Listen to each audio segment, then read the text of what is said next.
Yep, we are up and running. I'm just waiting for it to pop up over here. There we go. Hello, everybody. How are you? All right, we are on. Come on in. It is just a couple of minutes after 8. You are in the right place. Come in and say hello to us. Let us know that you are here. I am about to share this out with some folks, and I'm hoping that you are doing the same.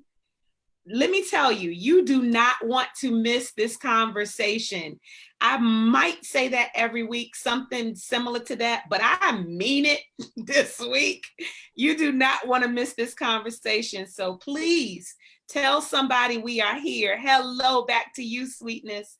Let someone know we are here. This is about to get real fast. Those of you who have gone to the podcast, you already know. And if you haven't, you are about to find out. I need you to share first, though, if you wouldn't mind. I'm doing the same. I'm sharing in a couple of groups, and I'd love for you to share. Let someone know that we're on. Any woman who is dealing with unforgiveness, any man who is dealing with unforgiveness and has been wronged in any way, you want to have this conversation with us because you're going to be allowed to just be honest about how you're feeling. So please join in this conversation with us. We want to grow together, and we want to be honest and vulnerable while doing it. All right, I think I've shared all the places I want to share, and we're after 8 o'clock. So please say hello. So I'll watch out for you. Hello. I see some folks who are fans of our guests, as well as some regulars in here. My name is Trenace Richardson, and I am the founder of Real Women. And we exist to create safe spaces for women to do personal development work on themselves. We do that through sister circles, and we host those sister circles. Typically, we host in-person and virtual sister circles. We typically reserve our virtual sister circles for our all access members, and those are women who have invested either monthly or annually in their own personal development with us, and they get and stay connected to a circle of women on a regular basis from week to week. We're always connecting. But because of COVID, we have opened up our virtual circles to all of you. So no matter where you live in the world, you are able to join us. We have one coming up on July 25th. Let me say we just had one July 11th. Somewhere around there, this a couple of Saturdays ago. It was absolutely amazing. We talked about healing from guilt and shame. And so this coming July 25th, not this Saturday, but the following Saturday, we're going to be talking about women's sexual health. Oftentimes you're working on your mental, emotional, your physical, trying to get your body right, your spiritual, trying to pray more and all those kinds of things. Well, we're going to talk about your sexual health and how you can enhance that. And so no matter who you are, you want to join us and connect with us. All of our information about our sister circles and who we are, how you can become an all access member, all of that information is at realwomenrock.org. Again, realwomenrock.org. We've got some exciting, amazing things coming up. But we are here every Wednesday night to give you a sneak peek into a real conversation with real women. And it does not get any realer than what we are about to talk about tonight. So I'm glad that you've joined us. Thank you. Okay, you're sharing, you're letting folks know that we're here. I see the hellos. I want to introduce our guest, and I don't even know honestly where to start. You know where I want to start? And I'm going to go ahead and put you on the screen. But I want to start, Riri, with the fact that I just figured out from our website, I didn't figure it out, I remembered that you were literally one of our founding members for Real Women. You were right there at the beginning. And so when you stood up on the table with your shoes off. That's her. Okay, I joined with her. She's standing up on tables and stuff. I can get with that. I kind of recall like, wow, that's how long we've known each other. Like we've been connected for a while. And I I love the fact that when there are people I don't have to talk to every day or every week, but then when we connect, it's like we've been talking the whole time. I really appreciate that about you, that it's easy to reconnect with you.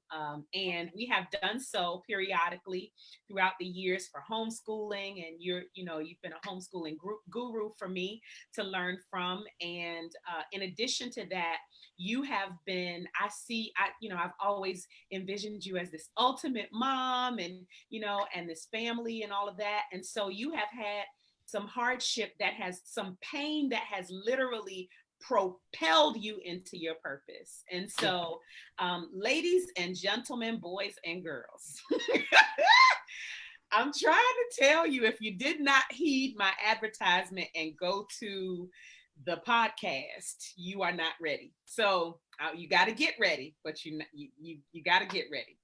I am introducing Riri Dorothea Burton to you right now, and it is my honor to share you with our audience. Before you say hello, I know I just did a whole lot, but I want you all to answer a question for me in the chat. When it comes to forgiveness, where are you? Where are you on the forgiveness scale? Whatever the major hurt is, we're going to get into what your hurts are, and hopefully you'll share as much as we sharing, because we about to share, right? So where are you on the forgiveness scale? You can say, I'm real good at it, or it sucks, I'm just not there. And wherever you are on the spectrum, this is a safe space for you tonight. Trust me, you are going to be okay. But I want to hear where you are on the forgiveness scale. Riri, would you mind introducing yourself, saying hello to us, and giving us any information about who you are and what you do? Well, thank you so much for the introduction.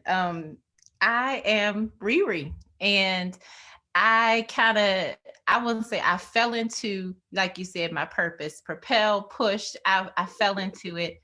And I often ask God, why me? Why in this way? And I started along the way to say, I think God built me different. I'm not shy. I don't have cut cards. And I have the confidence to know that it ain't about me. And what the it is I was exactly what you saw. I was the mother. I was pushing myself. I was pushing my children. I was doing, as I was told, as my friend said, what those good Southern girls were told to do. I was cooking, cleaning, rearing and cheering. And literally my life fell apart. And it began to fall apart when my oldest daughter went away to school, and we had a breakdown in our relationship. And I did what I learned to do, which was to be quiet, to hope it would go away, and to not want to, put business in the street, not want to embarrass anybody. And so I never did it. And I kept going. And then my husband had an affair. And it was so out of character for him that I forgave him immediately, because that's what us good Southern girls do. I said, you know what? I need to go to counseling, because you such a good man that I got to figure my childhood out. And so I did that. And I worked hard to put our family back together. And I did not ever take the time to work hard to put myself back together. Wow. And then I always say it the same way, because it is in my mind like a movie. Paul Manafort gets convicted. I'm sitting on the bed in the nude, and he comes home from work and he says, this is not real. I never loved you. I don't love you. And I'm going to live my truth. And it was one thing he said that was prophetic. He said, it's time for you to rediscover who you are, and for me to find out who I am. And that was probably the most truthful thing. I did used to know who I was. Wow. And he left. He didn't tell the children or anybody. And in the months following, the judgment that I received, you're stronger than this. You're going to have to forgive him and move on. He didn't leave the children, he left you. I realized we had so many cliche sayings, and I wasn't down for any of it. Like I said, God built me different. And I wasn't about to have it. And I had strong family support. I remember my cousin Papa was like, we'll come up there and pick you up. And I decided to stay put and fight it out here. And I fought it out in prayer and on my knees. And the reason that I'm doing this now, the divorce is just becoming final, and I'm still sensitive about it. I'm still hurt about it. I'm still confused, but that's what I needed to see. I didn't need to see not one more woman who had risen above it and she was living her best life, because I am living my best life, but we are still very sad. We are still very confused, and I'm still very angry. And no, I am not in the forgiveness place. Not today. Now, tomorrow I might be like, I forgive him because he lost. But today I'm a little bit pissed off, Yeah. So that's how it works. Thank you so much for all that you shared. Folks are already like, okay, that's where we going. All right, that's where we going tonight. And I really appreciate your honesty, because the truth of the matter is some people have hurt us to a core place where we are not there. We're just not there. And so, and nobody gets to tell us how long it's going to take before wherever there is, right? And so I have had the opportunity to listen to I think maybe you just put one out that I have not listened to yet, but I think all the way up until about episode 5 or something, I've caught up on the podcast for the most part. And we know why you started. Well, I won't put that on you. How did you transition from what you just described, from your husband being unfaithful, you forgiving him, and then having to deal with him coming back with this hardcore, this was never what you thought it was, I'm ready to go, and you having to deal with, one of the words I'm using a whole lot lately is mosaic, literally your broken pieces, just kind of everything breaking. How did you decide to start picking up those pieces and doing something with them? You are, a podcaster now. You are willing to coach and help other women. You are a speaker. You're doing all of these things in the midst of and in the process of your hurt. What made you even able to make that transition? Because if I did anything less, I would be disrespecting myself. And the reason that I say that is because I had someone who was lost, who was in a relationship with someone that it's not real. I don't care what anybody says, and we have these labels. She just jealous. Yeah, I'm jealous because she's younger and she looks better and she has my husband. I am jealous, but it doesn't change the fact that it's not real. And in order for that to make sense to him, to his mother, to people that may support him, it has to turn into what were the problems? What were the issue? This wasn't real. He must have been under this or that. And if I had sat by silently and let that even be part of a story, then I would be disrespecting all of the times where that didn't happen. One of the things he said about me was that we were never intimate except 6 times, and we have 6 children. It would disrespect this very couch. You know what I'm saying? So I said, I just didn't want to do it. But I was really nervous about how to make that happen, because I didn't want to be called petty. I didn't want to be called unforgiving, and Lord have mercy, I didn't want to be saying, you're going to go to hell, you're going to have to answer to God. And so I didn't know how to do it. So I was very timid about it. And I wanted to do it in that very focus on the family way. I was going to do like a little journal for women to write their feelings or something.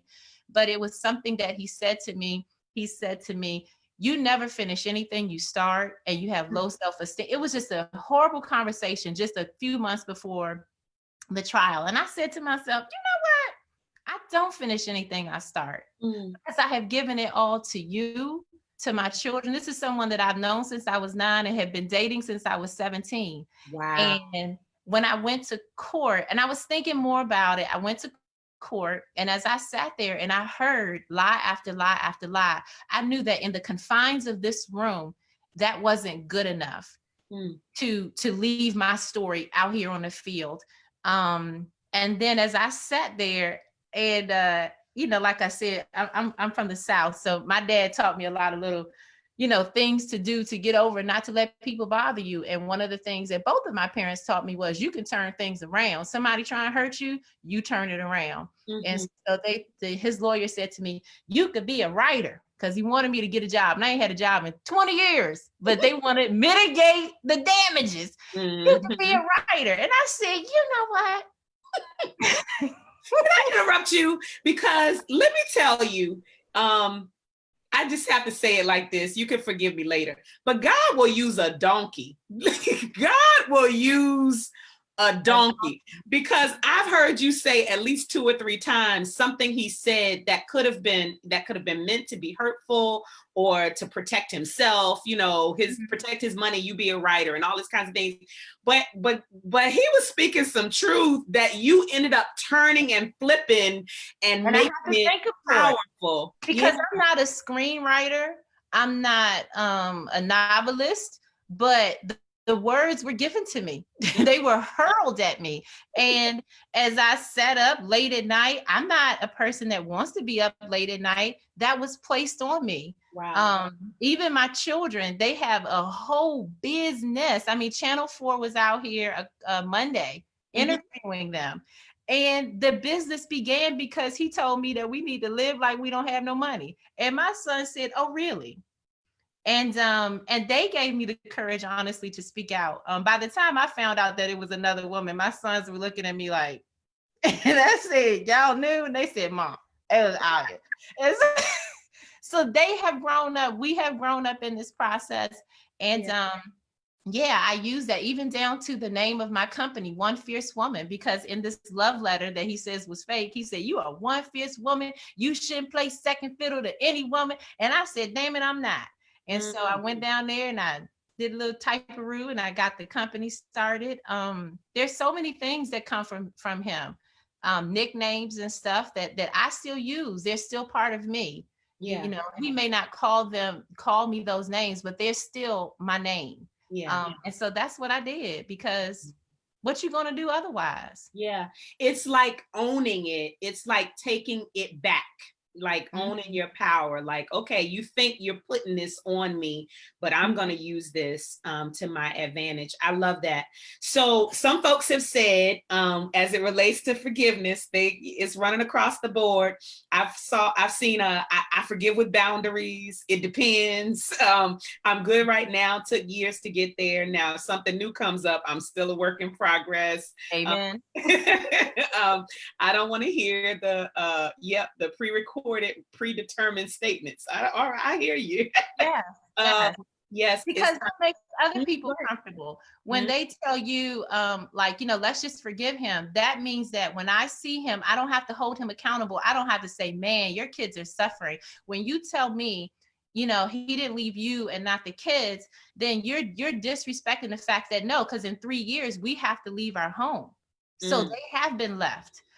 When you tell me that we have to move on in peace, which I have heard that from a friend, you're telling me that we have to, at our own mental health expense, just keep it low. But that is tacitly approving it. Now he can go, we are all free to go. But now for us to be involved with the other woman, for my children to have to meet her, for people to, again, disrespect the work that I put into my family by even saying she took him for everything. My alimony and my child support, it's up there, but it's up there because I put in the years, the time, the brains, the gumption, the middle of the night, the breastfeeding, the doctor's appointments, so that he could be a doctor unfettered.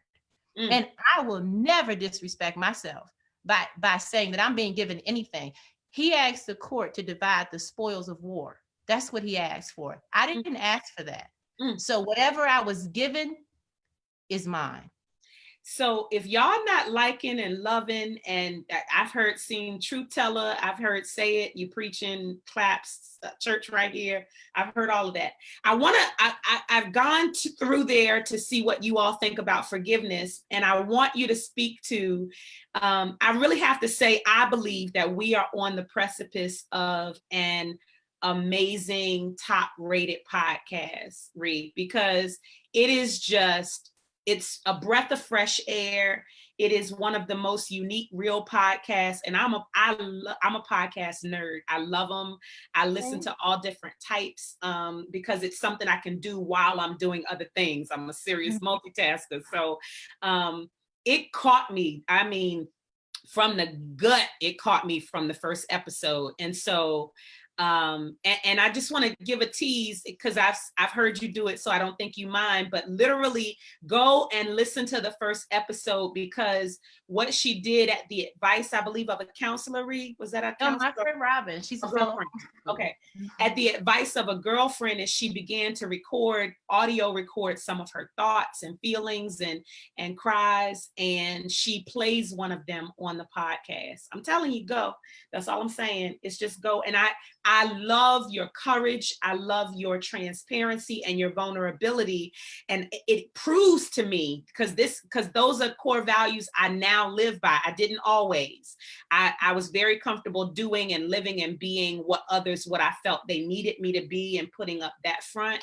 And it's too exhausting. I can't do that anymore. And so the more, and it's still difficult. You still got to take a deep breath in and exhale real deep before you put something out there, or put a piece of yourself out there. And so I know that for everything that I've written, there's maybe 10 or 15 things that I can't share because they're vulgar, they're cursing, they're begging, they're pleading, they're inappropriate. For the audio that I put up there, there's like probably 2 more hours for each hour where I'm just rambling or just disgusted. So yeah, it's not easy. And you can curate yourself, but it doesn't negate the fact that you need to tell your story, and you need to walk in it. And yeah, you can curate yourself. Yeah. So talk about this. The podcast, I heard why you birthed it. Just you needed to acknowledge what happened and what is happening on a more public scale than just in the courtroom or in the house and that kind of thing, to honor it, to so that you wouldn't dishonor your experience. I want to know about the name, because the name is Not Bitter, Just Petty, and it's related to our topic of when forgiveness goes wrong, because we're not comfortable telling anybody, at least, that we're sitting in the midst of unforgiveness, or that we are not there yet and don't know if we're going to get there or how we're going to get there, as it relates to the kind of pain we've been dealing with. And so I feel like you flipped it and just embraced this not bitter, just petty. And I know you deal with it extensively on the podcast, but if you can give us the short version, because I got other stuff to ask you. And if you all have questions or discussions that y'all want us to talk about, we will go there. So just put it in the chat. Go ahead. I named it that because that's what you hear the most, is don't be bitter. And that anything that I wanted to do, people would say it was petty. So, I had a few choice things that I wanted to do. And I thought, how is that? Hey, give one, Reef, give one. Okay. So the one that I actually came close to doing, because I still love the Lord, so I would pray about it. But one that I didn't feel God not releasing me on was to hire these sign twirlers to stand outside of the hospital where the 2 of them work. And I was gonna have one outside her house, and this is the part that I know was wrong, but one outside her son's school.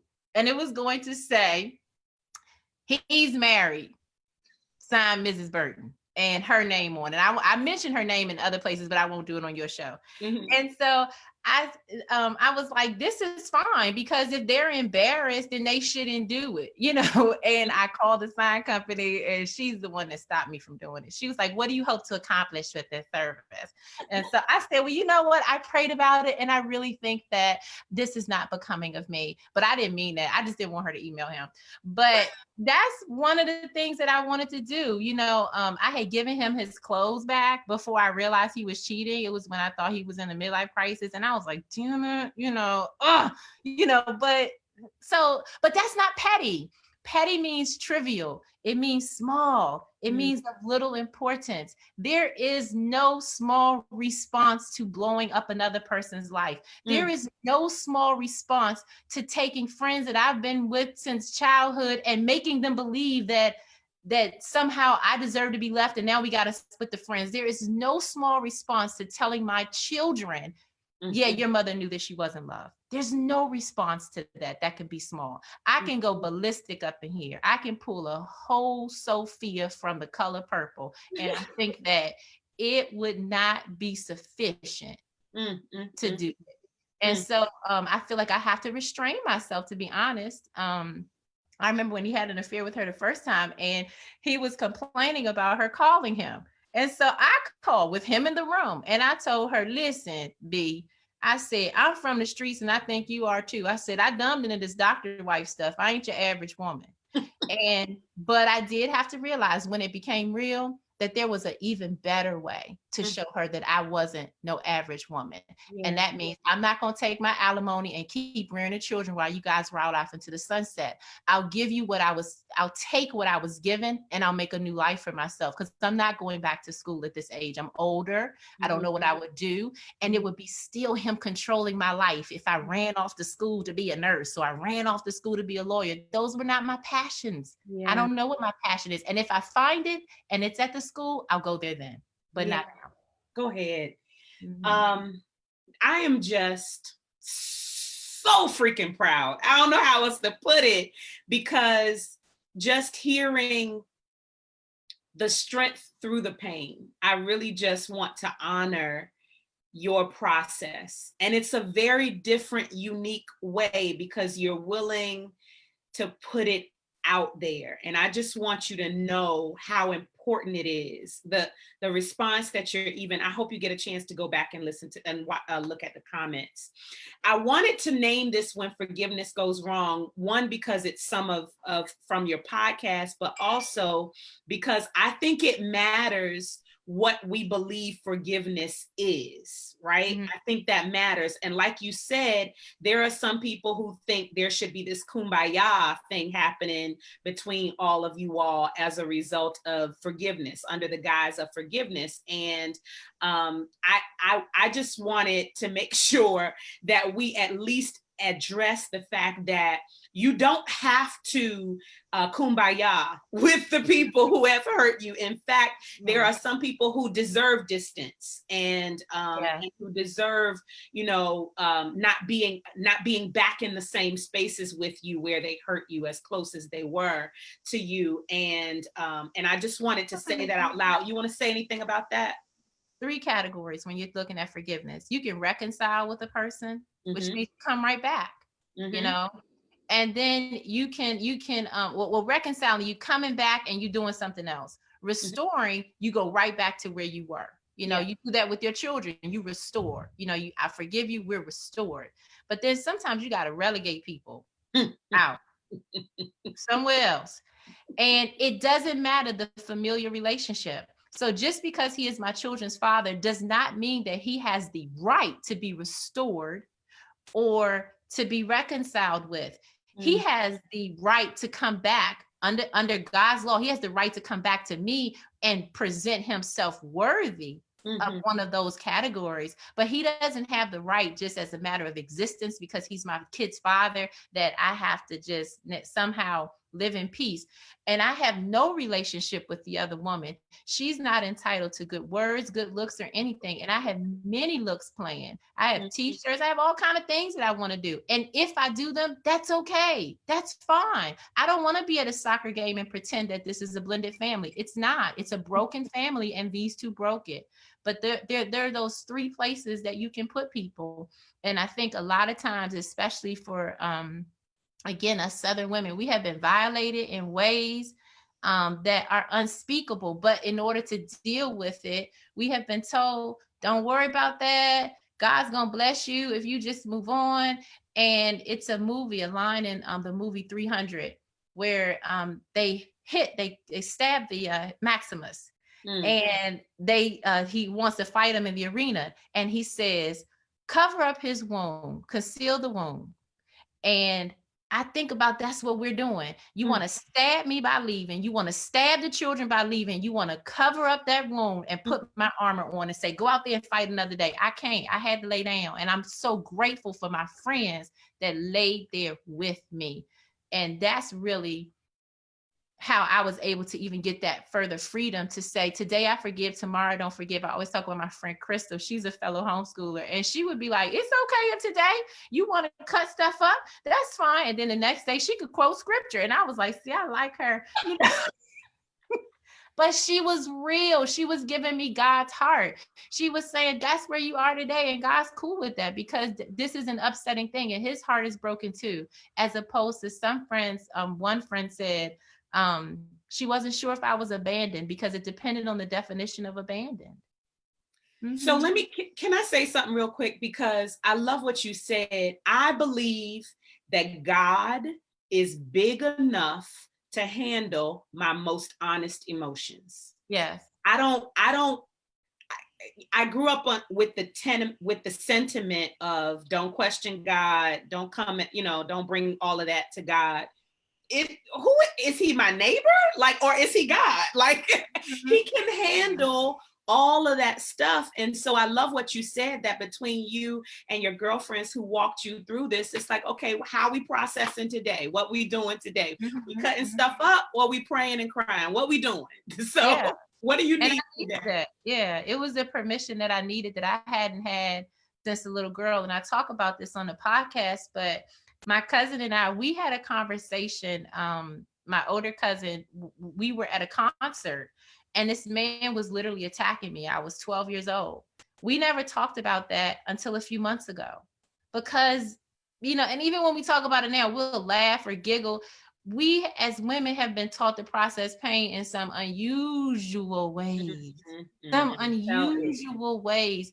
And it's all in an effort to be okay, to make sure everybody else is okay. Are you comfortable? Are you this? Are you that?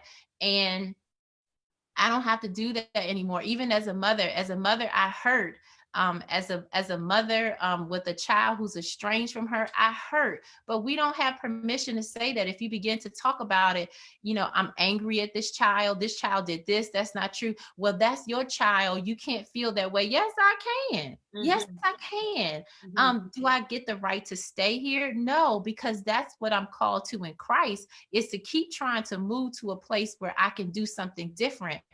But God's going to work me through that. I don't need no friend or stranger telling me what I have to do and by when. There's no expiration date on these tears. I might be in the same spot next year where I'm crying and going, why did he leave? I don't get it. I mean, we have a beautiful family. I could do this next year. I might stop next week. I don't know. But yeah. I'm going to do it as long as it takes. And it's nobody's business but yours if you did. So I really appreciate your transparency. I want to know just a couple before I want you to share your resources and the things you have available to women. Some are fun, some are just, real heart getters. I just want you to share all of that you have available.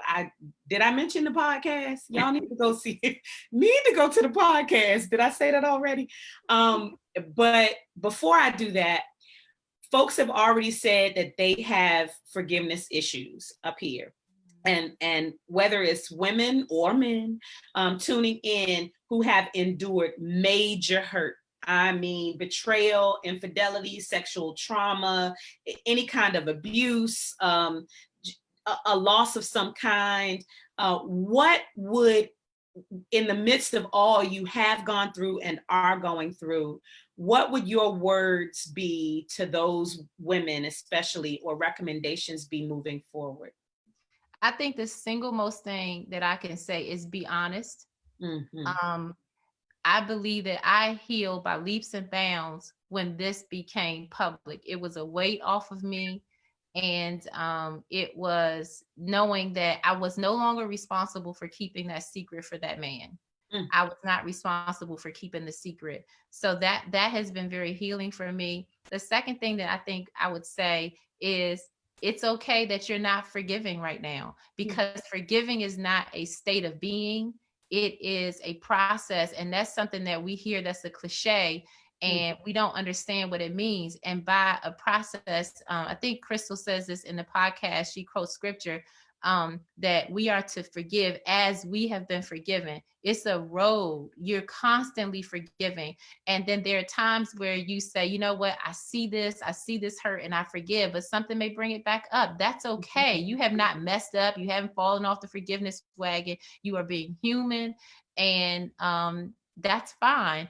I think the other thing is you have to learn that some people cannot handle your pain. They cannot handle your process, and it is not their job. That was something that I had to learn, that I didn't have to be angry with friends that wasn't able to handle it and wasn't able to be there for me. It wasn't their job. That may not have been the ministry team God called them to, so that's fine. But I don't have to be in relationship if that's going to hinder me forgiving myself, him, whatever, because I cannot do it quickly. I have to understand. But I think the biggest piece is just telling the truth. That's the most part, is we say, oh yeah, I forgive this and I forgive them. You know, we see in the news, in these courtrooms, like the woman in Texas goes down and forgives the murderer of her brother and hugs him. I think it's the other brother. We don't have to do that. If that's what God called that person to do, that's fine. But that's not our example, because then that becomes our God. We're trying to emulate that instead of listening to the Holy Spirit and saying, where are you supposed to be right now? And I ain't heard God say one word about breaking bread with these folks. You know what I'm saying? And I ain't breaking bread till I do. And I believe he ain't never going to tell me to break bread. That's how I'm feeling. You know what I'm saying? He gonna give me some tools that I currently do not possess. Yeah, I didn't, you know, I know we want to be like Jesus, but I don't think we are Jesus. So Jesus turned over tables. Remember that part? he did that too. Yes, he did. He did turn over tables. Yes, and I'm good at that. Okay, so there is a whole lot that we could talk about. You're gonna have to come back, Reed, because did I mention y'all should go to the podcast?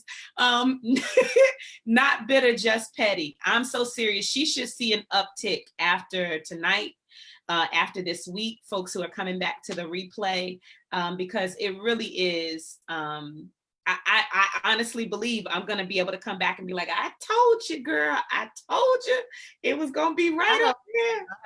I'm so serious. I respect it highly. Could you just talk about some of the services, the resources, the products, wherever you want to take us? We have already, you got some fans out here because BB is blowing it up. We've got the website, goririgo.com. The name of the podcast is Not Bitter, Just Petty. But would you share some of your resources that we can direct folks to and let them know you have available? This is my baby. This is actually the book. And it has the same name, Not Bitter, Just Petty. But I decided to be a little bit petty in the subtitle. And I wrote, my thoughts on my cheating husband and his side piece that are trivial and of little importance. Wow. Because that's the definition of petty. And for us educators, we can see that that doesn't fit. But this is literally things that I wrote to God, to my friends in the middle of the night. So I would love for people to actually purchase this book. We're going to have a virtual book signing on the 25th at 7 p.m. And those that purchase it, I'm going to send them a party pack so that we can all party together in style. But I think that this is an amazing resource, because the other thing that I did is I started a nonprofit.